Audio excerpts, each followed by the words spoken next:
शुभेच्छा. परवापासून दिवाळीचं पर्व सुरू झालेलं आहे. आज पाडव्याच्या देखील सगळ्यांना शुभेच्छा. हा पाडवा म्हणजे संकल्प, नवीन पर्व सगळ्यांच्या आयुष्यामध्ये सुख घेऊन येऊ अशा मनापासून शुभेच्छा. सगळ्यांना शुभेच्छा. तमाम महाराष्ट्रातल्या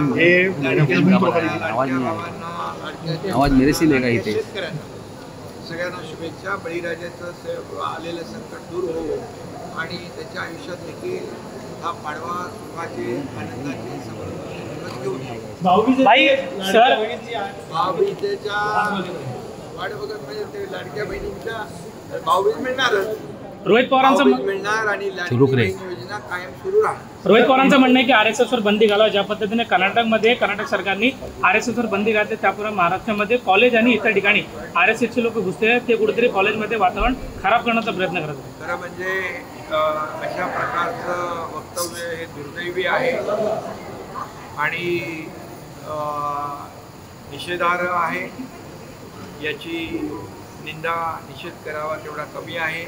कारण RSS राष्ट्रीय स्वयंसेवक संघ हा एक कडवट देशभक्त, राष्ट्रभक्त ही संघटना आहे आणि कधी जेव्हा आपत्ती संकट येतं त्यावेळेस RSS ही संघटना धावून जाते आणि प्रखर राष्ट्रभक्त आणि देशभक्ती वर काम करणारं हे RSS संघटना आहे.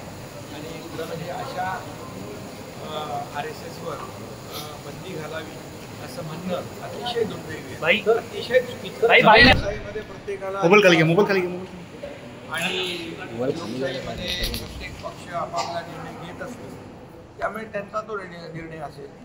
त्यामुळे मी एवढंच सांगेन की लोकसभा महायुतीने आम्ही जिंकलो, विधानसभा महायुती लँडस्लाईड घेऊन जिंकलो. आता स्थानिक स्वराज्य संस्था देखील मध्ये महायुतीचाच भगवा दौलाने पडतील. आता isakal.com आहे देशातील नंबर 1 ची मराठी न्यूज वेबसाईट. प्रत्येक अपडेटसाठी isakal.com ला नक्की भेट द्या.